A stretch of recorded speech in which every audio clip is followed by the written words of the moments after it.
ಕಾಂಗ್ರೆಸ್ನಲ್ಲಿ ಸಂಚಲನ ಸೃಷ್ಟಿಸಿದೆ ಸಿಪಿ ಯೋಗೇಶ್ವರ್ ಹೇಳಿಕೆ. ಸಿಪಿ ಯೋಗೇಶ್ವರ್ ಚನ್ನಪಟ್ಟಣ ವಿಧಾನಸಭಾ ಕ್ಷೇತ್ರದ ಉಪಚುನಾವಣೆಯ ಕಾಂಗ್ರೆಸ್ ಅಭ್ಯರ್ಥಿ.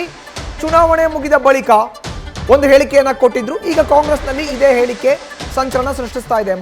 ಮತದಾನದ ಮರುದಿನವೇ ಸ್ಫೋಟಕ ಹೇಳಿಕೆಯನ್ನು ನೀಡಿದ್ದಾರೆ ಸಿಪಿ ಯೋಗೇಶ್ವರ್. ಕಳೆದ ಬಾರಿ ಫಲಿತಾಂಶಕ್ಕೂ ಮೊದಲೇ ಸೋಲನ್ನ ಒಪ್ಪಿಕೊಂಡಿದ್ರು ಸಿಪಿವೈ. ಇದೀಗ ಮತ್ತೆ ಫಲಿತಾಂಶಕ್ಕೂ ಮೊದಲೇ ಭವಿಷ್ಯವನ್ನ ನುಡಿದಿದ್ದಾರೆ ಸಿಪಿ ಯೋಗೇಶ್ವರ್. ಹಾಗಾದ್ರೆ ಸೋಲಿನ ಮಾಹಿತಿಯನ್ನ ಪಡೆದುಕೊಂಡೇ ಈ ಹೇಳಿಕೆಯನ್ನ ನೀಡಿದ್ರ ಸಿಪಿ ಯೋಗೇಶ್ವರ್ ಅನ್ನೋ ಪ್ರಶ್ನೆ ಎದುರಾಗಿದೆ.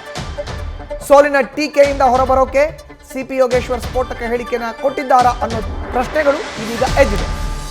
ಮಾಹಿತಿ ಆದ್ರೂ ಕೆಲವೊಂದು ಕಡೆ ಕೆಲವು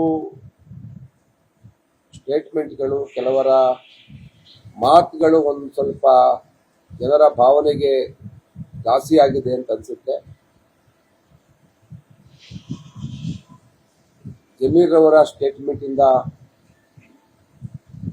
ಒಂದಷ್ಟು ಲಾಭ ಆದ್ರೆ ಒಂದಷ್ಟು ನಷ್ಟನೂ ಕೂಡ ಆಗಿದೆ.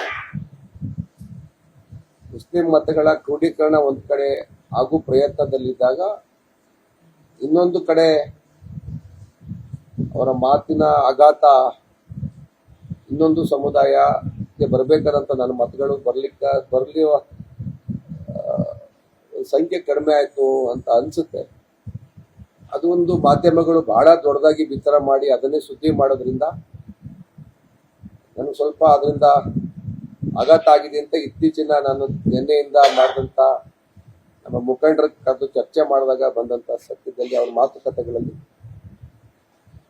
JDS ನ ಮುಖಂಡರು ನನಗೆ ಮತ ಹಾಕ್ಬೇಕು ಅಂತಿದ್ರು ಕೂಡ ಈ ಒಂದೆರಡು ಘಟನೆಗಳು, ಒಂದೆರಡು ಸ್ಟೇಟ್ಮೆಂಟ್ಗಳು ಅವರು ವಾಪಸ್ ಅವ್ರ ಪಕ್ಷಕ್ಕೆ ಹೋದ್ರು, ನಮಗೆ ಮತ ಹಾಕಲಿಲ್ಲ ಅನ್ನೋ ಮಾತು ಕೂಡ ಚರ್ಚೆ ಬರ್ತಾ ಇದೆ.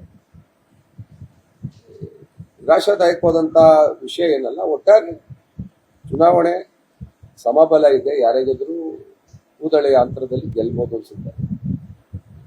ಆದ್ರೆ ಒಂದು ಉತ್ತಮವಾದಂತ ಹೋರಾಟವನ್ನ ಕೊಟ್ಟಿದ್ದೀವಿ ಅನ್ನೋ ಒಂದು ಆತ್ಮವಿಶ್ವಾಸ ಇದೆ. ನೋಡೋಣ ಏನಾಗುತ್ತೆ ಅಂತ.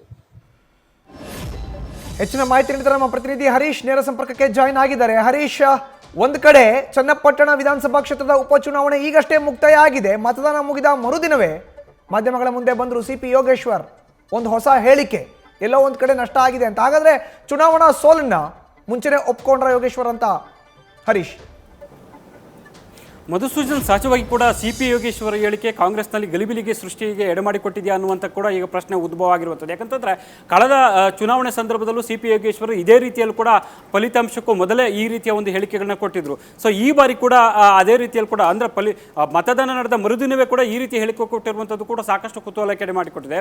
ಒಂದು ರೀತಿಯಲ್ಲಿ ಕೂಡ ಯೋಗೇಶ್ವರ್ ಅವರ ಈ ಒಂದು ಹೇಳಿಕೆ ಬಗ್ಗೆ ಕಾಂಗ್ರೆಸ್ನಲ್ಲಿ ಸಾಕಷ್ಟುಗಳು ಈಗ ಚರ್ಚೆಗೆ ಶುರುವಾಗಿರುವಂಥದ್ದು. ಸೊ ಮುಖ್ಯವಾಗಿ ಯೋಗೇಶ್ವರ್ ಅವರು ಯಾಕೆ ಈ ರೀತಿಯ ಹೇಳಿಕೆಗಳನ್ನು ಕೊಟ್ಟಿದ್ರು ಅನ್ನುವಂಥದ್ದು ಕೂಡ ಸಾಕಷ್ಟು ಪ್ರಶ್ನೆಯನ್ನು ಹುಟ್ಟುಹಾಕಿದೆ. ಒಂದು ಪ್ರಮುಖವಾಗಿ ಇಲ್ಲಿ ಜಮೀರ್ ಅಹಮದ್ ಅವರ ಹೇಳಿಕೆಗೆ ಸಂಬಂಧಪಟ್ಟಂಗೆ ಒಂದು ಮಾತನ್ನು ಕೂಡ ಹಾಡಿದ್ದಾರೆ. ಅಂದರೆ ತನ್ನ ವಿರುದ್ಧ ಮತ ಆಗೋದಕ್ಕೆ ಒಂದು ಜಮೀರ್ ಅಹಮದ್ ಅವರ ಹೇಳಿಕೆ ಕೂಡ ಕಾರಣ ಆಗಿದೆ ಅನ್ನುವಂಥ ಒಂದು ಮಾತನ್ನಂದ್ರೆ, ಮಗದಂತ ಕೂಡ ಒಕ್ಕಲಿಗ ಸಮುದಾಯದ ಪ್ರಶ್ನಾತೀತ ನಾಯಕ ದೇವೇಗೌಡರ ವಿರುದ್ಧ ನಮ್ಮದೇ ಪಕ್ಷದ ನಾಯಕರು ಮಾತನಾಡಿರುವಂಥದ್ದು ಕೂಡ ಅದು ಒಂದು ಕಾರಣದ ಭಾಗ ಆಗಿದೆ ಅನ್ನುವಂಥ ಹೇಳಿಕೆಯನ್ನು ಕೊಟ್ಟಿರುವಂಥದ್ದು. ಸಹಜವಾಗಿ ಎಲ್ಲೊಂದು ಕಡೆ ಯೋಗೇಶ್ವರರು ಪ್ರಮುಖವಾಗಿ ಈ ಅಂಶವನ್ನು ಪ್ರಸ್ತಾಪ ಮಾಡಿರುವಂಥದ್ದು.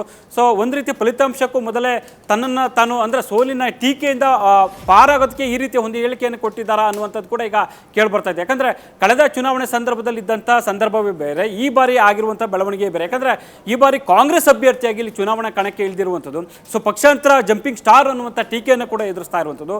ಸೊ ಈ ಒಂದು ಸಂದರ್ಭದಲ್ಲಿ ಸಹಜವಾಗಿ ಕೂಡ ತನಗಾಗಿ ಇರುವ ಕಾರಣಕ್ಕಾಗಿ ತನ್ನಿಂದಲೇ ಕೂಡ ಸೋಲಿಗೆ ಕಾರಣ ಆಯಿತು ಅನ್ನುವಂಥ ಅಂಶವನ್ನು ಬಿಂಬಿಸುವಂಥ ಸಾಧ್ಯತೆ ವಿರೋಧಿಗಳಿಂದ ವ್ಯಕ್ತ ಆಗುತ್ತೆ ಅನ್ನುವಂಥ ಹಿನ್ನೆಲೆಯಲ್ಲಿ ಸಹಜವಾಗಿ ಯೋಗೇಶ್ವರ ಅವರು ಈ ರೀತಿಯ ಒಂದು ಹೇಳಿಕೆಯನ್ನ ಆರಂಭದಲ್ಲೇ ಕೊಡುವಂಥ ಒಂದು ಪ್ರಯತ್ನ ಮಾಡಿದ್ರ ಅನ್ನುವಂಥ ಚರ್ಚೆಗಳು ಈಗ ಶುರುವಾಗಿರುವಂಥದ್ದು. ಹಾಗಾಗಿ ಪ್ರಮುಖವಾಗಿ ತಮ್ಮದೇ ಪಕ್ಷದ ನಾಯಕರ ಹೇಳಿಕೆಗಳನ್ನು ಕೂಡ ಅವರು ಕೋಟ್ಸ್ ಮಾಡಿ ಹೇಳಿರುವಂಥದ್ದು ಕೂಡ ಈಗ ಸಹಜವಾಗಿ ಕಾಂಗ್ರೆಸ್ಗೆ ಇಕ್ಕಟ್ಟಿನ ಪರಿಸ್ಥಿತಿ ಸೃಷ್ಟಿ ಆಗ್ತಿದೆಯಾ ಅನ್ನುವಂಥ ಮಾತುಗಳು ಕೇಳಿ ಬರ್ತಾ ಇರುವಂಥದ್ದು. ಮಧುಸೂದನ್, ಧನ್ಯವಾದ ಹರೀಶ್ ನಿಮ್ಮ ಮಾಹಿತಿಗೆ.